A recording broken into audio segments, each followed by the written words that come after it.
universal names for the win. Yes. There's a few other. I mean, there's the PlayStation 2 game, which we haven't talked much about. Well, I don't know if the PS2 game was much of a success, but I can tell you that there's over 1 million copies sold as of 2009 for the. Okay, I'll just hand it over to Dan for the training bit. Right, this is the explosive training, and in a few minutes you're about to see probably the biggest fail of the explosive training, whereby I actually forgot you have to be too close enough to the wall for it to count as a grenade. I just threw it and managed to blow my leg off, and we try again. And this time I managed to place the first one on the wall, first three on the wall.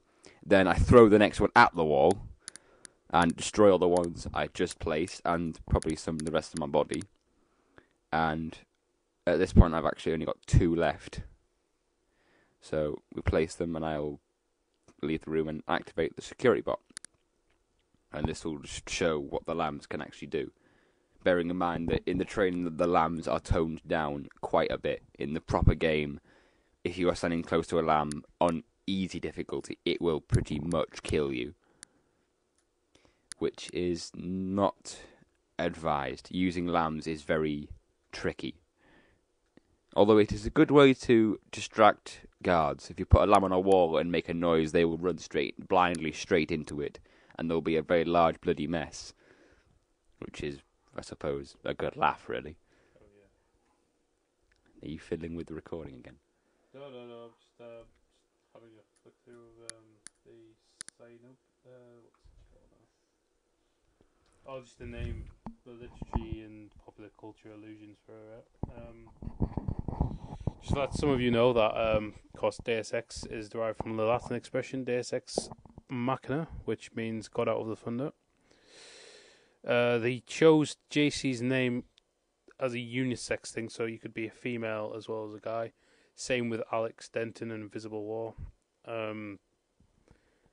Alex, the only downside with Invisible War was the fact that there wasn't just the one Alex Denton clone. There was loads of them, and they're all failed. And the only guy that survived was you. You're not even a real Denton. You just basically got the genes of Paul Denton and JC injected into you. Yes. Most things. There's like real life book works in the games as well. In Deus Ex especially, they have The Man Who Was Thursday by G.K. Chesington. Oh no, that's Chesterton. Make him sound incredibly posh. Yeah, G.K. Chesington. Or Chesterton, or whatever you want to call him. Yeah, Sun Tzu's The Art of War. It's a good read if you want to start a war. Common Sense by Thomas Paine, which clearly, I don't know why they added that book. And Shakespeare's Richard III. They use throughout the game just random books that you can pick up and read. There's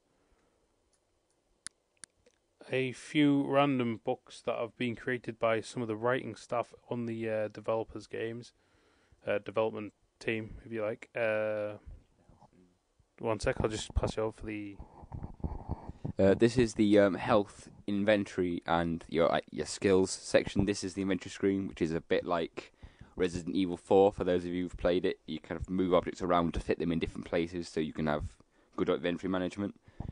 The next tab should be the health tab when the recording works properly.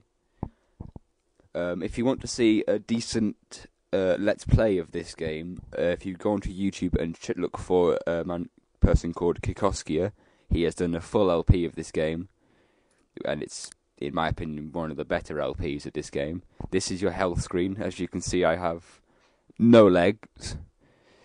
Well, basically no legs, and the rest of my body is fine. You can heal different parts of it with medkits, or use a medbot to heal the rest of it. These are your augmentations. At the moment I only have a torch, but you can get others as you progress through, and these are your skills. As you can see, you have no skill points, and 2 of the most useless skills in the game, as we've talked about before, but all your other ones are viable. You can complete the game using them, and you can complete the game using melee weapons if you so desire. And also, you can complete the game with only killing 2 people. 1 if you can glitch past one of them. This is another fail on my part, as to trying to defuse grenades. As I'm playing this game with a mouse pad, not a mouse, it is very difficult to aim and speak at the same time. So I apologise for my atrocious playing. And a bit later on in the video, you will see another complete fail on my part, which will probably make you laugh, and I'll probably get a lot of comments on this video saying you're an absolute failure, which I wholeheartedly admit that I am on this game.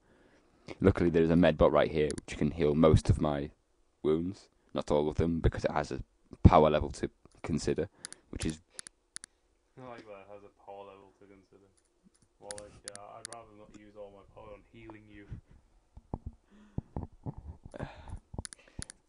The next section is, well, this guy again, stealing all your equipment. The next section is covert ops, which is a word that I don't understand the meaning of, whereas people who know me know I am not, in any game, silent at all. So while the covert ops is being explained, I will hand over to Dan for some more lore. Yep. Well, it's not really the law. It's just stolen from other people's books. There's a lot of references in this game that some people might pick up on. There's like I was saying, Jacob's Shadow, which is a book in it, was created by Chris Todd. He was one of the writers of the game. He's attributed it to fictitious writer Andrew Hammond, in homage to a crime writer Andrew Vacas. The first chapter is chapter 12, with 6 other chapters that portray the cyberpunk themes of the game style of William Gibson. There's a few other references. There's references to DC Comics, The Stars on My Destiny, Gravity's Rainbow, Simula's Sense of Snow. Another comic reference is Harleen Quinzel, being a MJ12 employee who sends an email out about a company picnic. There's cyberpunk novels, Greek mythology. Can't even say it. Well, yeah, Greek mythology. Don't like big words. There's also Tron reference. Password that used in the game is Reindeer Flotilla, a password that was originally used in the 1982 film Tron, which is another email on Paul Denton's computer. Is it contains references from other movies such as See You Next Wednesday and Blue Harvest. For most people who know who Blue Harvest is, it's the Star Wars Return of the Jedi. See You Next Wednesday was used as a signature for John Landis films. Gunther's kill phrase, Laptuan Machine, is a reference to the fictional island of Laptua from Gulliver's Travels. Yeah, I know. I don't know why he'd say that before killing someone, referencing Gulliver's Travels. Really, just all the good kill phrases are already taken. It's just been revoked. Duke Nukem took all of them. I especially like the Battle of Land of the Babes with Silverback, when he says, "I'm going to when I kill you, Silverback, I'm going to piss on your dead body." To give Duke his fair dues, he did piss on his dead body when he killed him. It wasn't an empty threat. Yeah, there's not really... I'm not going into the real world parallels because I'm not interested in conspiracies. Alright, I'll just hand it back to Dan for the TNT training. This is the part I was explaining earlier where I completely failed.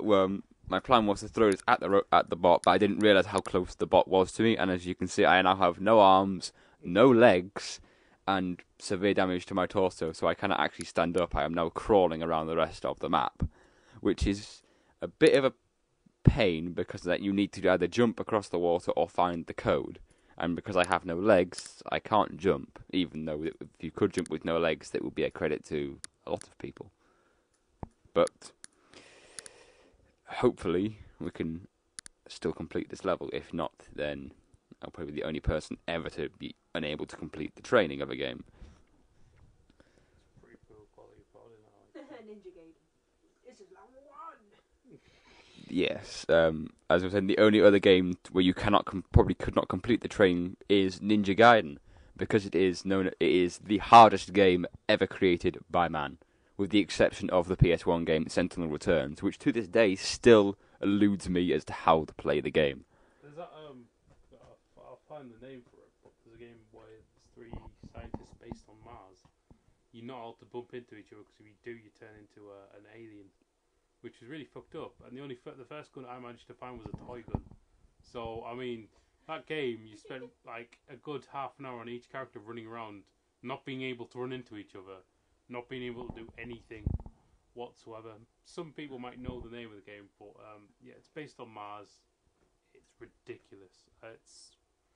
It's so hard that it's making me almost cry just talking about it, and I'm not going into it any further than that.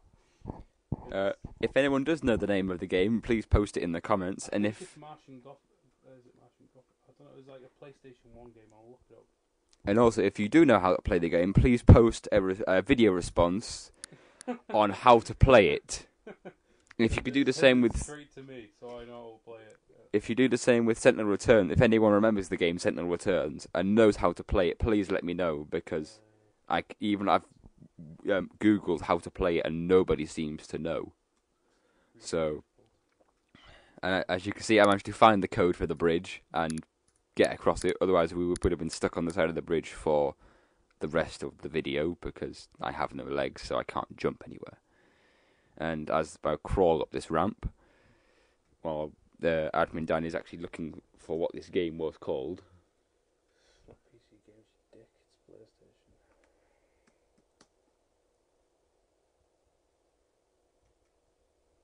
I think it's Martian Gothic. I'm not sure. Yes. We have found that the game that admin Dan was referring to is known as Martian Gothic. Yeah, that's the one. Martian Gothic. It is. So if anyone knows how to play Martian Gothic, can you post a comment or a video response to this video, and It's only £2.95. you will be helping us greatly. It would help me greatly. I'd buy it for £2.95. You know, that kind of tells you that no one wants to buy the game because it's so incredibly hard that the price is actually just devalued. Yes. These holograms are explaining the various factions of the game. You have you have your Natco, you have the NSF, and you also have Silhouette, Majestic 12, which are basically like the Men in Black, just a lot more stereotypical. Yeah, and also you have the Illuminati and the Hong Kong Triad. I think it's Light's Journey Triad, which you meet later on in the game. There are lots of uncredited voice actors in this game as well. A lot of them are very small-time voice actors, but there are a lot of them, because there is a lot of NPCs that have their own voice. And we are now approaching the end of the training, very slowly, as there is no way to currently heal myself, because I don't have any medkits or the regenerating augmentation. This is the main, you could say, villain of the game, but at this point you don't know he's the villain, but it becomes more obvious the more you play the game. And also, for those people who have played this game, you will notice that near the end of the game there is a slight spoiler, shall we say, to the second game if you haven't played it. So for those people who haven't played the second game but played the first, you will know who the main character of the second game is. So, It's me. no, it isn't. So as we head to the exit, I'd like to say thanks for watching this video. Comment and subscribe to this channel if you want to see more video game reviews. And from me, Jesus Nails, and from Admin Dan.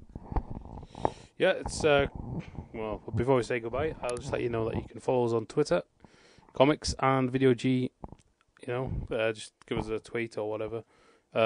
We've also got a page on Facebook. Join us there.